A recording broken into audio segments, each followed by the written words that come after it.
Le doy la bienvenida a José Campillo García, presidente y director general de BL Grupo Consultor y extitular de Profepa. ¿Qué tal? ¿Cómo estás, José? Gracias por estar con nosotros.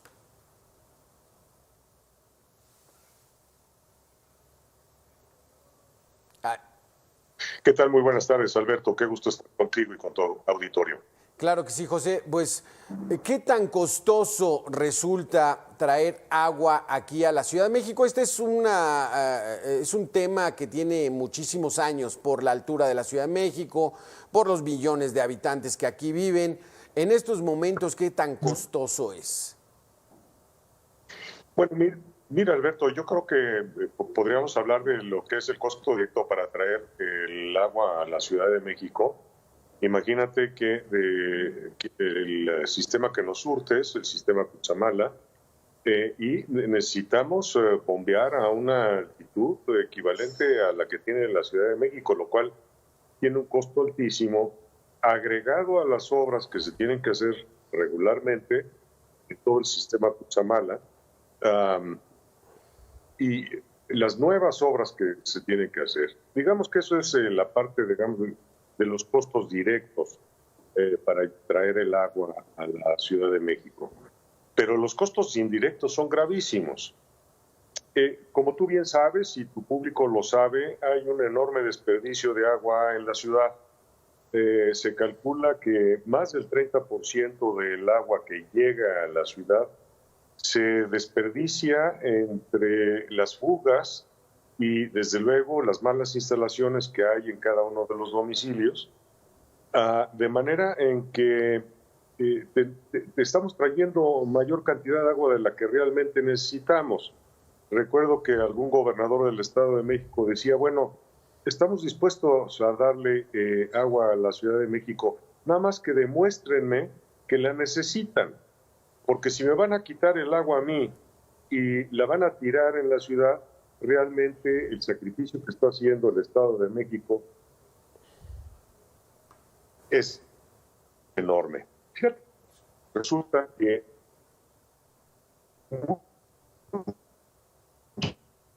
de las zonas del Estado de México, zonas agrícolas, se han seriamente perjudicadas por ir al sistema de aguas que abastece a la Ciudad de México.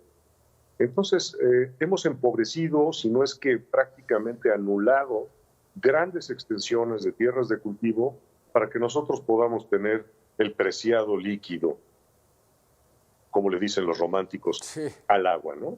Entonces, más allá de los costos directos, que el costo social es muy alto e injustificado. Exactamente. Si me permites, José Campillo, vamos a darle la bienvenida a Eduardo Fará, autor del libro Adiós Tierra, año 2101. ¿Qué tal, Eduardo? ¿Cómo estás? Hola, ¿qué tal? Eduardo Fará, mucho gusto. ¿Qué tal, Eduardo? Muchísimas gracias. Estamos hablando del agua aquí en la Ciudad de México. Este libro de Adiós Tierra, año 2101, habla de esa visión apocalíptica de que algún día nos quedemos sin agua. Mira, ya llevamos un creciente sequías en México. Sí. La parte central o altiplano ha tenido sequías el año pasado fuertes. Este año parece que pinta otra vez para sequías.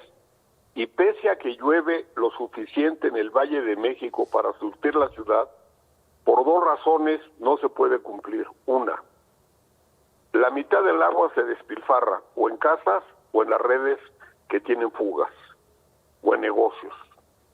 Por otro lado, hay un montón de pozos ilegales que están sacando agua y que no pagan, o que deben pagar y no pagan porque se arreglan con los de Conagua. Entonces, el acuífero de la Ciudad de México, que hubiera sido suficiente para surtir a la ciudad, cada vez es más profundo y cada vez es más difícil sacar agua. Hicieron 4 o 5 pozos profundos de 2.200 metros para ver si había agua, y resultó que en uno había agua medio y en las demás el agua estaba muy contaminada por minerales y no se puede tomar. caso es de que en la Ciudad de México el agua no alcanza, porque tampoco alcanza ya la de Cutzamala. La cuenca de Cutzamala fue depredada 50% de sus árboles. Como hay sequía en Cutzamala, en la cuenca, hay sequía, por ejemplo, en la presa más grande, que es la de Valle de Bravo, está ya muy abatida. Y por otro lado, el agua la están sustrayendo para hacer agricultura, para casas, para negocios, etcétera. Tenemos ya encima una sequía grave y por otro lado, no han tomado medidas de ahorro. En este país todo vale, nadie se quiere meter, nadie quiere cobrar el agua, no cobran el agua, la gente cuando la tiene la despilfarra, no todos, la mayoría. Yo he vivido en países donde el agua la cobran caro y la gente la cuida, o la electricidad la cobran muy caro y la gente la cuida. Pero aquí es un despilfarro de manera sistemática. Pero ¿cómo a los que pagan? Sí, ¿cómo despilfarra la gente el agua? Pues mira, te doy un ejemplo. Yo viví como 15 años en Europa y tenía una granja orgánica y tenía un pozo de agua. El pozo de agua eventualmente lo tuvimos que cerrar porque nos estaba llegando agua contaminada de los campos agrícolas que usaban químicos. Entonces el agua ya no era bebible y nos dijeron, vamos a meter agua por ahí. Y metieron la red de agua. Pero bueno, ahí el agua, la gente no la tira. Por ejemplo, van a lavar platos, no tienen máquina. ¿Qué hacen? Llenan una pequeña olla con agua y en esa pequeña olla con agua lavan todos los platos de la cena, vamos a decir, de 4 gentes. O cuando se van a bañar, prenden el agua un momento, la apagan, se enjabonan, la vuelven a prender y se quitan el agua. Y no se bañan diario. Esos baños de 10, 15, 20 minutos que algunas gentes toman, allá no existen, ni se habla de eso. Claro. Entonces, por otro lado, captan agua en sus casas. Si están en el campo, captan en los techos, captan el agua en pequeños reservoirs donde guardan su agua y la usan para riego. Entonces, hay cuidado del agua, Claro. pero aquí les vale. ¿Sí? En segundo lugar, la red de agua de la Ciudad de México pierde mínimo una tercera parte del agua en la red. Se tolera 5% en cualquier país organizado o civilizado. Aquí se pierde una tercera parte porque la ciudad se está hundiendo por la misma sustracción del agua. La ciudad se hunde desigual y entonces la tubería se rompe, tanto la de agua potable como la de aguas negras, y luego hasta se acaban mezclando. Luego, la lluvia que cae en la ciudad, en vez de recargar el acuífero, como gran parte del Valle de México ya está erosionado, el agua escurre rápido hacia el drenaje y sale por los túneles o por el canal del desagüe. Sí, sí, sí. Entonces cada vez se vuelve más seco el Valle de México y la temperatura, obviamente por el calentamiento global, se está modificando y bueno, ni hablar de las partículas menores de 2.5 o 10 que hay en el Valle de México. En la novela que yo hago, Sí. la Ciudad de México acaba cuando falla la energía eléctrica por la crisis que ya empezó, no va a empezar, ya empezó. Además es irreversible, la del calentamiento global. Un día, si quieres, hablamos del tema. Eduardo, ya no nos digas más, Eduardo, porque entramos en una terrible depresión porque la realidad nos está alcanzando. Déjame preguntarle a José Campillo García. José, es ya una tradición que Iztapalapa no tenga agua. ¿Por qué esa demarcación que la vemos que ha surgido comercialmente, se ha tratado de levantar a lo que era hace unos 30 años, ¿por qué sigue sin tener agua? Yo creo que algunos municipios o alcaldías en que han tenido un crecimiento exponencial y no se han previsto las obras de infraestructura para dotarlas de agua y de muchos otros servicios, ¿no? Hay un grave problema en la infraestructura de la Ciudad de México. Uno de ellos es el que no se ha logrado tener un drenaje para las aguas negras, las aguas grises, las aguas hervidas, y por el otro lado, las aguas pluviales. De tal manera, si nosotros vemos los escurrimientos que todavía está captando la cortina montañosa, el anfiteatro de la Jusco, toda esta parte, en realidad recibimos más agua de la que consumimos. El problema es que todos esos escurrimientos se van al drenaje. Entonces, ahí el problema ya no es tanto cómo traer agua, sino cómo sacarla del Valle de México. Entonces, Iztapalapa es un ejemplo de lo que no se debe hacer y revela ese atraso en las inversiones de infraestructuras que necesita la Ciudad de México, ¿no? Si tú ves, por ejemplo, y ahorita Fara lo decía, por ejemplo, en la ciudad de París, hay un viejo convenio, te hablo de que es un convenio que tiene más de 100 años, en donde siempre debe haber un hilo de agua corriente, pura, en las calles de París. Entonces siempre ves en las banquetas, en la orilla, en el acotamiento, hay un hilo de agua que va corriendo permanentemente. ¿Por qué? Porque tienen devoción del agua y saben el valor que tiene, ¿no? Una reciente noticia nos dice que se hizo una alberca pública en el río Sena, y con las aguas limpias del río Sena, la gente se está yendo a bañar ahí en el verano. Mientras que en México pues, tenemos un enorme desprecio por los recursos naturales. Si vemos recientemente a la Comisión de Áreas Naturales Protegidas, va a desaparecer, acaba de desaparecer también el Instituto Mexicano de Tecnología del Agua, el INTA. Entonces, bueno, pues lo que pasa es que es un problema de prioridades. ¿Qué es lo que queremos? ¿Queremos privilegiar los servicios públicos?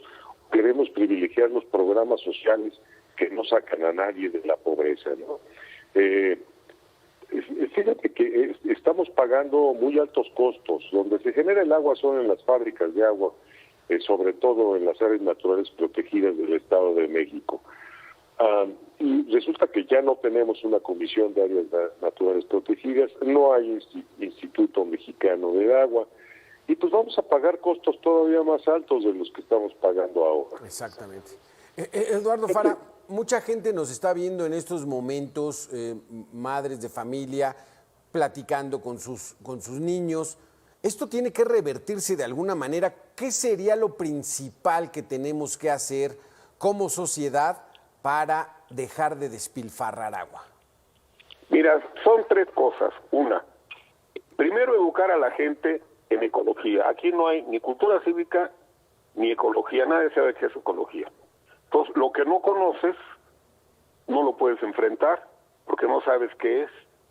Claro que hay películas de que no mires para arriba, etcétera, etcétera, año 2012, todas esas películas futuristas que indican que va a pasar algo.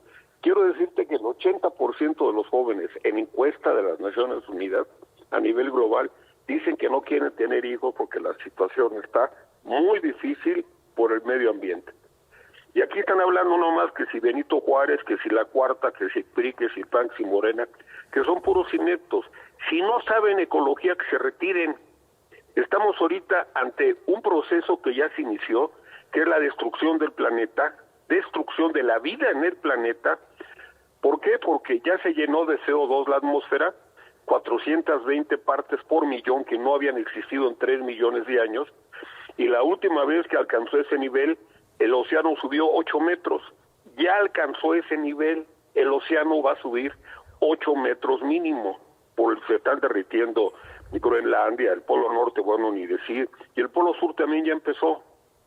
En medio de esa crisis, necesitamos políticos que entiendan ecología, que entiendan que la vida es un sistema, es una red interconectada. Si falla una, fallan otras. Y en vez de eso tenemos un montón de demagogia, de mentiras, de engaños y de gente mediocre. Y no le informan a la gente, y como la gente no sabe qué está pasando, eso es lo peor. Sí. No hacen nada. Exacto. Prefieren ver un programa idiota o consumir comida chatarra porque no saben lo que está pasando. Sí. No hay educación de fondo. Entonces, si no educas a la gente, no avanzas. Segundo, si quieres agua, en vez de gastar 10,000 millones en el disque proyecto cultural de Chapultepec, que son 41 obras de cemento que van a llegar a llenar el bosque de Chapultepec de más cemento. 45% de las 700 y pico hectáreas de Chapultepec ya fueron concesionadas, invadidas o tienen infraestructura. Y ahora van a ser 41 obras más que valen 10,000 millones de pesos de un ocurrente artista de basura que se llama Gabriel Orozco, y lo van a llenar de obras de cemento. Nosotros estamos ahorita defendiendo muy duro el jardín botánico porque se lo quieren echar. Imagínate, echarse el jardín botánico de una ciudad como México para poner un museo de 500 millones de pesos de arte contemporáneo para Gabriel Orozco. Pero si ahí está el Museo de Arte Moderno, ahí está el Museo Tamayo, ¿para qué quieren otro? Ya no más.